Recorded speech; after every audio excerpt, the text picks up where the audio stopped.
This Week in the Boardroom, brought to you by Corporate Board Member and host NYSE Euronext, along with Governance Knowledge Partner Paul Weiss and contributing partners National Investor Relations Institute and the Society of Corporate Secretaries and Governance Professionals.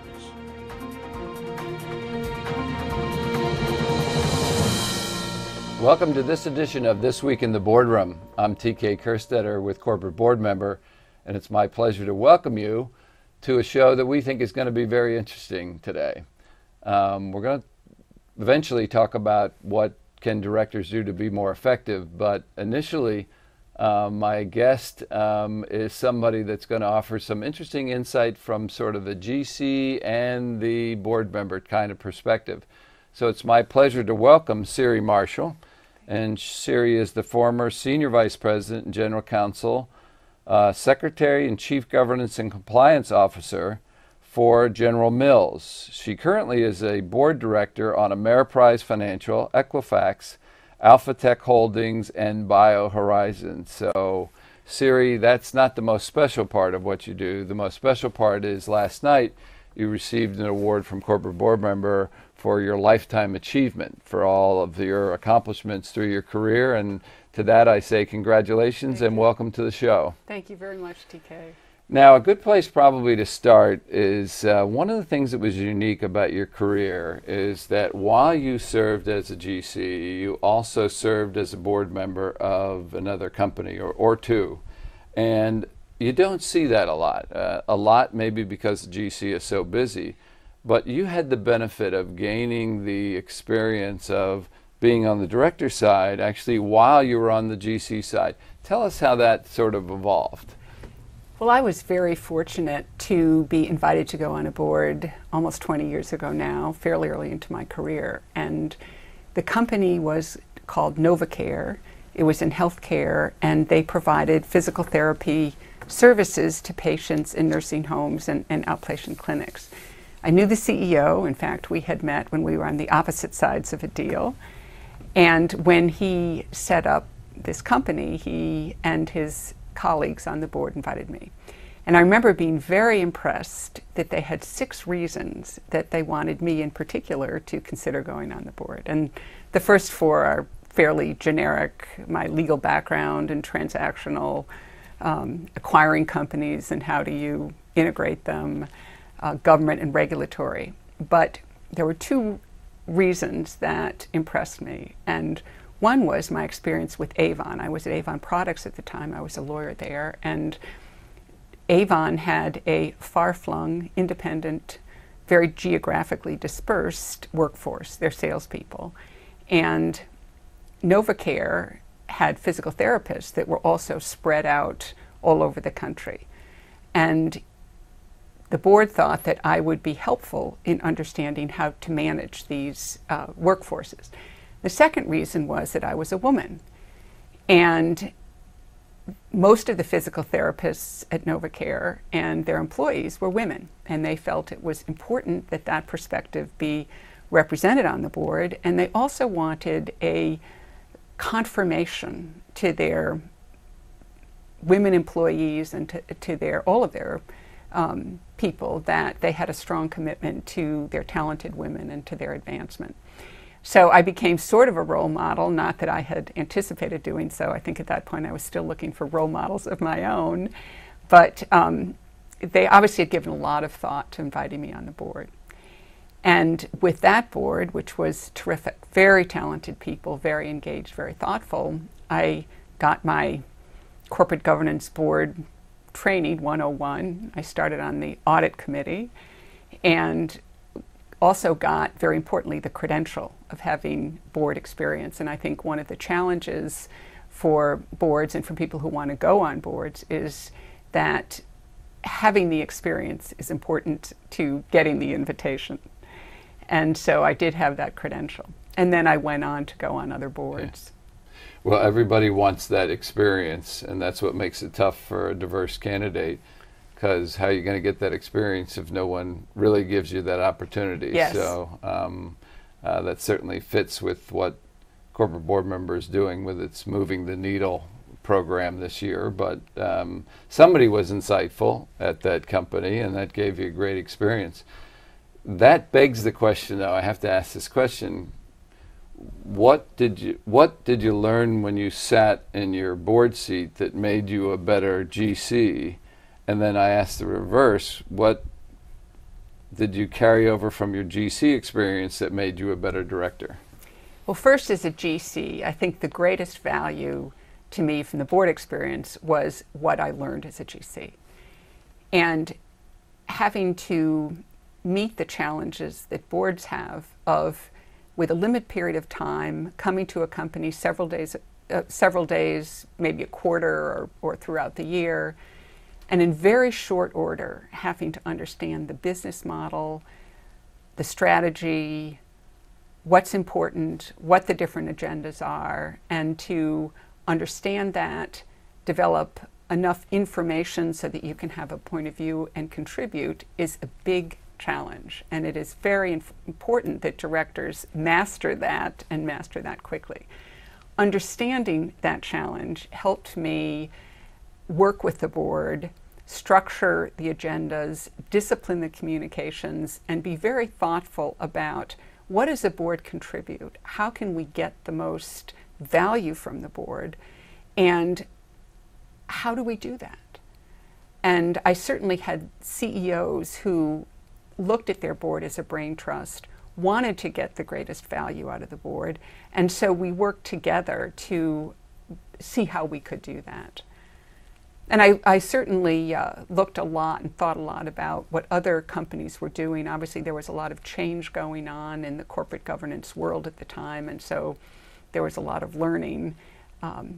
But understanding how that actually worked in practice was very, very helpful. And then I guess on the flip side, as a director, what my general counsel experience did and how that helped me. First of all, obviously, the issues that you face as a lawyer and as a general counsel show up not infrequently at the board level. So if it were legal or government or regulatory or transactional issues, I had a lot of experience. But I think my most valuable experience as a board member came from being a senior executive on the senior leadership team at a large multinational public company.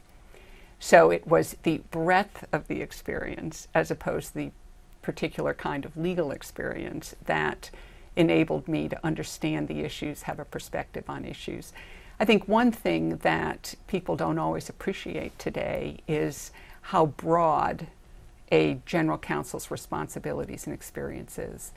They usually sit on the senior leadership team at a corporation, which means that they work on all of the most complex, most difficult issues that the corporation faces. And they can be issues in finance, audit, risk management, but they can also be issues with structuring the sales force or leadership and talent development or investor relations. And so it's that breadth of exposure and experience that helped me the most as a board member. Well, another interesting thing is your tenure with the board, with your own board over those years, whether it was Avon or General Mills, when you were in that role, because we all know the GCs are just terribly integrated with all board duties these days, but what really stands out to you during the course that you served as a GC? What really stands out to you as like a significant event which sort of changed the tone or the operations in the boardroom? Was there any single event that sort of you could identify? I think there was. I think the Enron demise and all of the other corporate implosions that were occurring at that time was a landmark, a watershed in corporate governance expectations and practices. And for good reason. Dodd-Frank was probably the single biggest change factor that came out of that. But there was so much attention on boards. How could these events have happened? Where was the board? And boards became much more self-aware. There was much more scrutiny of how they oversaw what was going on at corporations, the responsibility they took for the various developments. And that was a seminal change, I think, in corporate governance.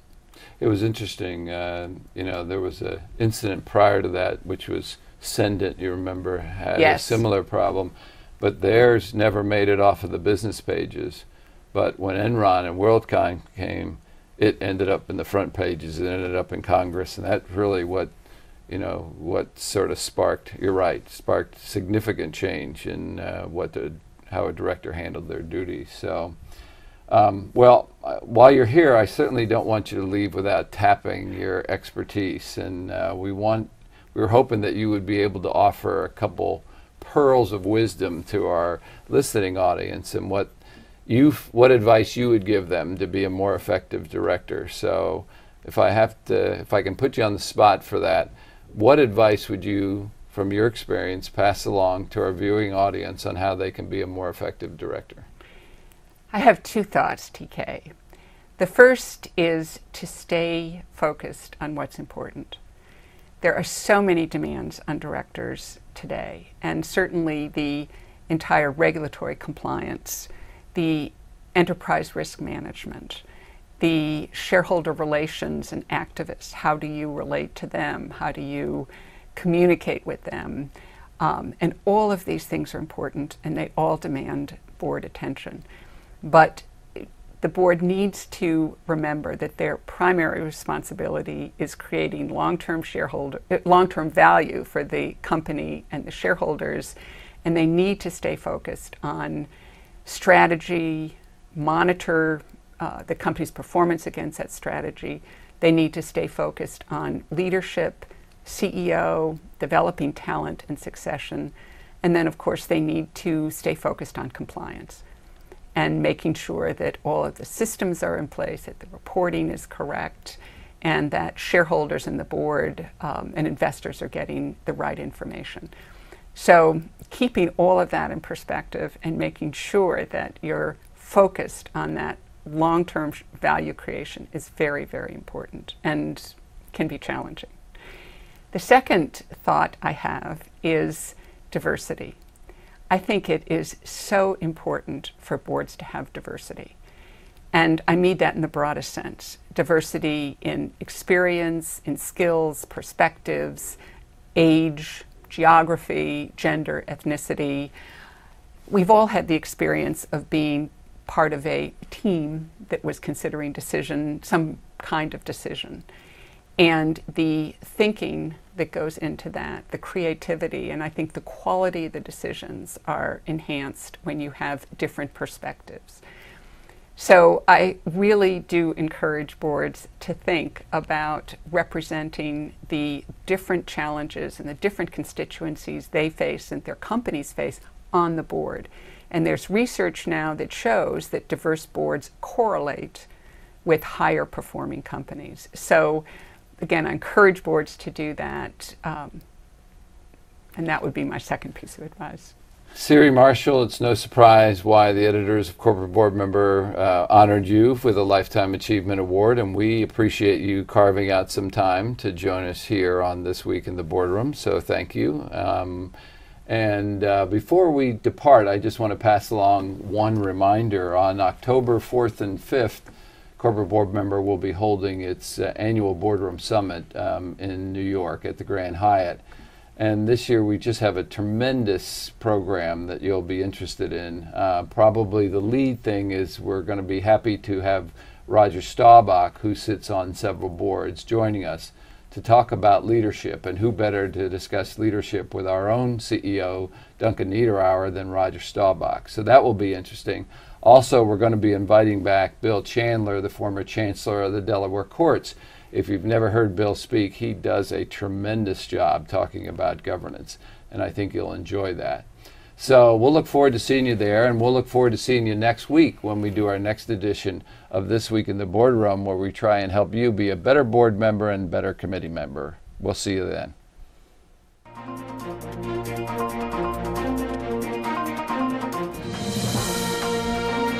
Join us again next week for This Week in the Boardroom, brought to you by Corporate Board Member.